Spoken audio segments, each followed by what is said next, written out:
Bonsoir, c'est l'heure de politique en partenariat avec Slate.fr. Bonsoir Jean-Marie Colombani. Bonsoir Roselyne. Heureuse de vous retrouver pour 2016. Si, moi Et de meilleurs même. vœux. Meilleurs vœux à tous ceux qui nous regardent aussi.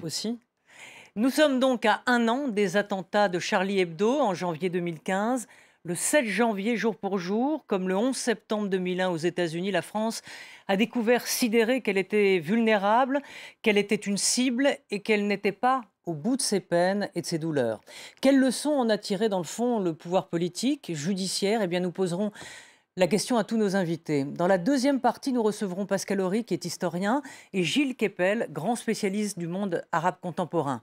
Mais pour commencer, nous avons choisi d'inviter le tout nouveau bâtonnier de Paris, c'est-à-dire le patron des 25 000 avocats parisiens.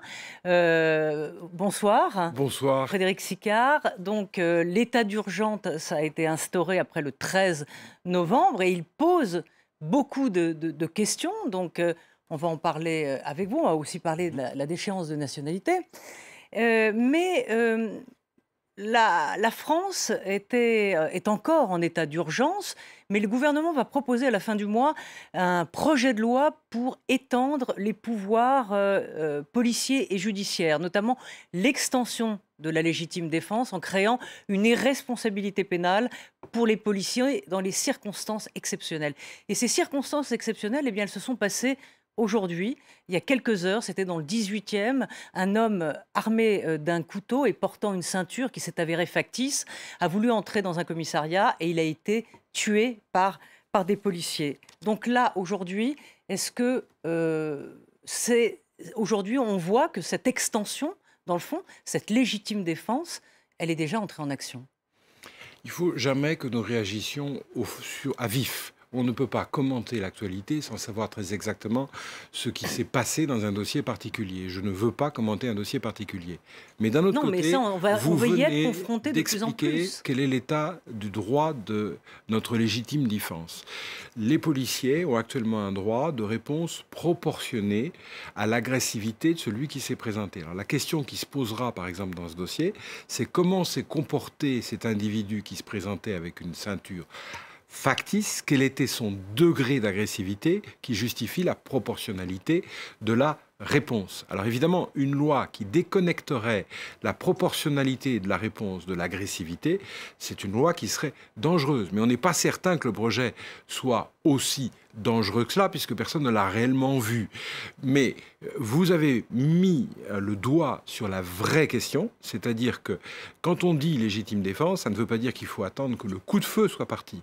Il faut analyser ce qu'est la proportionnalité par rapport à l'agressivité externalisée par l'attaquant.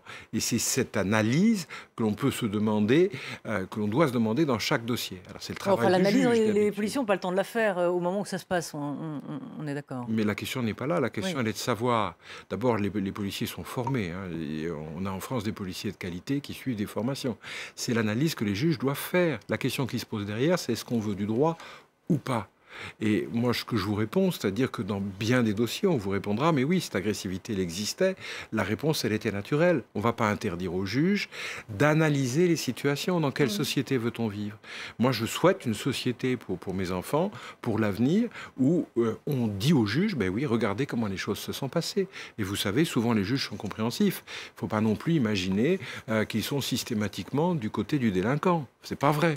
Alors, on va parler de l'état d'urgence, mais donc vous avez réagi d'ailleurs il y a quelques jours, et c'était mardi, puisque le journal Le Monde, je le disais, faisait fuiter les grandes lignes d'un futur projet de loi pour imposer des mesures d'exception dans le code pénal. Donc c'est vrai qu'on a peu de détails, mais une inquiétude qui était dans le fond de marginaliser l'institution judiciaire, c'est-à-dire le juge, qui est indépendant, vous me dites si je me trompe, au profit des procureurs, qui sont, eux, nommés par le gouvernement. Donc, exemple, que ce soit les préfets qui ordonnent, par exemple, comme c'est le cas en ce moment pour l'état d'urgence, une perquisition de nuit sans passer par le juge. Eh bien, ce matin, François Hollande s'est expliqué, et peut-être qu'il vous a rassuré, vous allez nous le dire, on l'écoute, c'était devant les forces de sécurité pour les vœux. Sur la proposition du Premier ministre, instaurer l'état d'urgence. Il a été prolongé par le Parlement jusqu'en mars prochain. Sa mise en œuvre a permis d'effectuer des perquisitions administratives qui ont mis à jour 25 infractions en lien direct avec le terrorisme. Toutes ces mesures seront placées sous le contrôle du juge, car c'est une garantie pour la régularité et la légitimité de ces actes qui sont forcément limités dans le temps et dans la lutte contre le terrorisme. Alors, il y a deux choses importantes dans ce qu'a dit le président de la République. Il y a la notion de contrôle du juge, qui est évidemment un des fondements des institutions républicaines, et puis il y a la notion de limite dans le temps. Mais évidemment, l'avocat que vous êtes ne peut que discuter ou s'interroger sur cette notion de contrôle du juge. Est-ce que c'est une notion ou est-ce que ce sont des mots qui vous rassurent sous l'angle de la protection des libertés, ou est-ce que vous pensez que les choses ne sont pas ce qu'elles devraient être? Eh ben, je vous concède que notre métier, c'est de vérifier la portée du verbe, qu'il soit oral ou écrit. Et quand on nous dit contrôle du juge, on ne répond pas à la question. Parce que le contrôle du juge, ça ne me dit pas si c'est le juge qui prend la décision ou si c'est le juge qui va juger celui qui prend la décision. Et c'est tout le problème. Pour vous, ce serait de la prendre, la décision, par le juge? Oui, alors pour moi, non. Ouais. Pour les traités internationaux que nous avons signés maintenant depuis plusieurs décennies. Nous avons pris des engagements d'appliquer la Convention européenne des droits de l'homme. Le président de la Cour européenne des droits de l'homme, qui siège à Strasbourg et qui défend la liberté de plus d'1 milliard d'Européens, était à la rentrée de l'école du barreau mardi. Et qu'est-ce qu'il rappelle? Il rappelle que ce que l'on appelle un contrôle du juge au sens littéral, c'est un juge qui prend la décision et un juge qui doit être indépendant. Ce sont les arrêts de la CEDH. Moi, je ne demande rien si ce n'est que de l'application de notre droit. Il faut que le projet de loi, que nous ne connaissons pas, parce que là, pour l'instant, on parle dans le vide. Oui. On a consulté Le Monde, on a consulté le Conseil d'État, mais enfin, moi qui représente le premier barreau qui siège auprès de la première juridiction, enfin, qui travaille auprès de la première juridiction antiterroriste. Vous n'avez pas été consulté? Pour l'instant, on n'a rien. Et je suis aussi vice-président de droit du Conseil national des barreaux, et je n'ai rien. Donc, tant que je ne sais pas ce qu'il y a dedans, je veux non plus aussi ne parler qu'au conditionnel. Voilà. Maintenant, vous connaissez la question, c'est de savoir si c'est un juge qui va prendre la décision ou si c'est l'administration, un préfet par exemple, ou un parquet. C'est une sorte de juge, mais pas totalement indépendant, dont l'indépendance, dont l'autonomie s'est améliorée, dont l'autonomie de carrière s'est améliorée, mais qui n'est plus inféodé, mais qui n'est pas totalement indépendant au sens de ce que l'on appelle un juge indépendant, qui prendra la décision. Et si nous en sommes à un parquetier, ou si nous en sommes à un préfet qui prend la décision, alors on a changé la nature de la suspension de la liberté. Et moi, je vous réponds, vous voulez de la sécurité? Pourquoi pas? Mais si vous voulez de la sécurité, il n'est pas incompatible de renforcer les droits de l'homme. Alors c'est toute la question, parce que le besoin de sécurité est éclatant, on l'a encore vu, donc vécu aujourd'hui.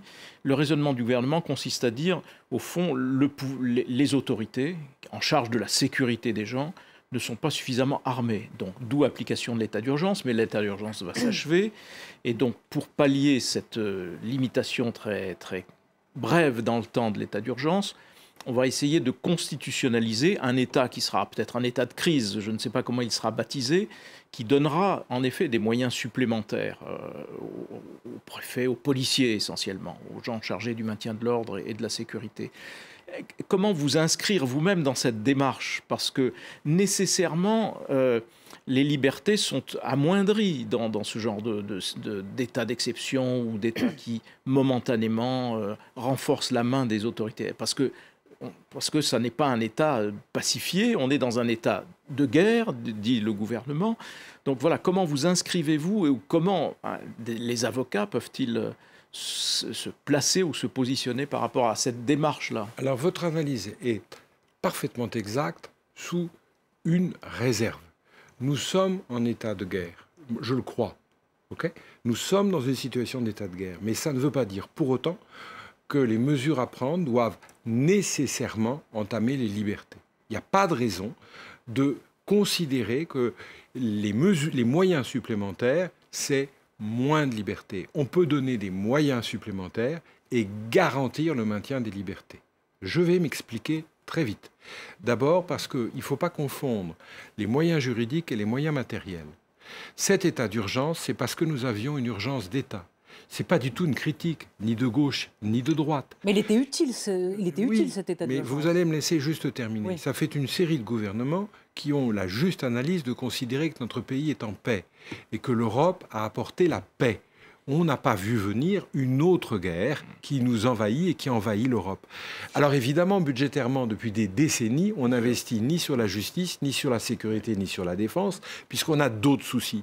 Or, on est en guerre, et là, il nous faut investir sur la justice, sur la sécurité, sur la défense. Ça s'appelle des budgets. Oui. Il faut payer des brouilleurs, il faut payer des gens pour écouter, il faut payer Donc des gens pour pour vous, c'est une surveiller. question de moyens aujourd'hui. C'est une question de budget. Ce qui est assez inquiétant, c'est que les mêmes qui veulent voter une 17e loi antiterroriste reconduisent des budgets dont on sait qu'ils sont insuffisants Donc il faut, pour mener cette il faut guerre. plus d'argent. Ça, donc. c'est mon premier souci. Plus d'argent, plus de moyens. Il faut probablement aussi plus de moyens juridiques. Mais vous savez qu'on a déjà fait depuis 20 ans 16 lois antiterroristes. Alors, on va en faire une 17e, on va en faire une 18e. Prenons un tout petit exemple. C'est un peu caricatural, et pardon de vous interrompre, mais la Belgique est face à ce même problème, puisque la Belgique, en même temps, a affaire à une part du réseau qui a frappé en France. La principale personne recherchée a échappé aux policiers belges parce qu'ils sont restés en faction devant l'endroit où ils se trouvaient, parce qu'ils ne pouvaient pas intervenir la nuit.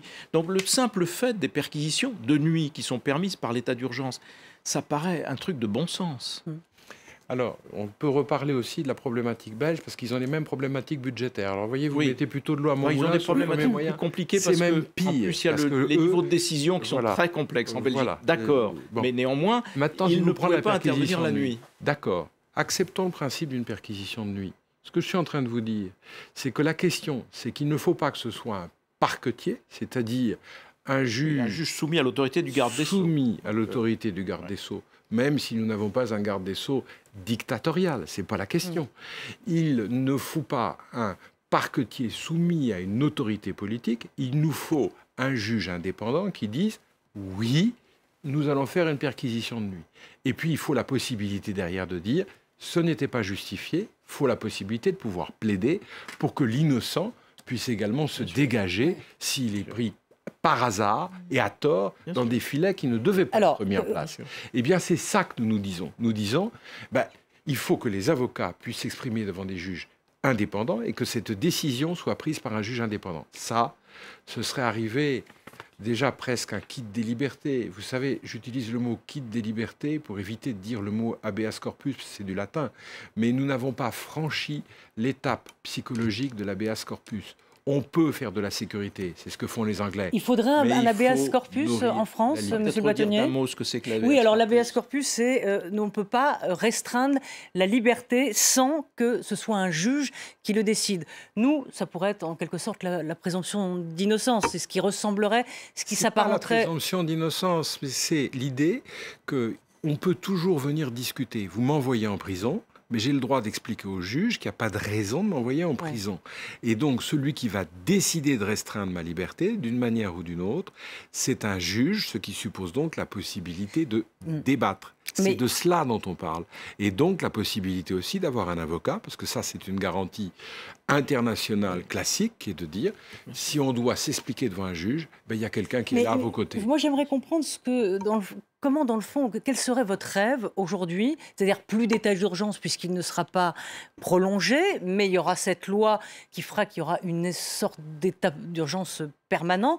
Comment on peut allier à la fois la sécurité et les droits de l'homme? Quel est votre rêve et quels sont les garde-fous aujourd'hui? Mon rêve, c'est que nous gagnions cette guerre. Pour gagner une guerre, il faut se donner des moyens matériels. Donc il faudra quand même se donner des moyens financiers. Pour gagner une guerre, il faut se donner des armes. Et ça peut être aussi des instruments juridiques, vous avez raison de le dire. Et pour gagner une guerre, il faut se donner des objectifs de paix, des objectifs de guerre. C'est quoi? Si c'est juste anéantir les terroristes, moi, ça ne m'intéresse pas. Ce qui m'intéresse, c'est que nous allions vers une société de valeurs.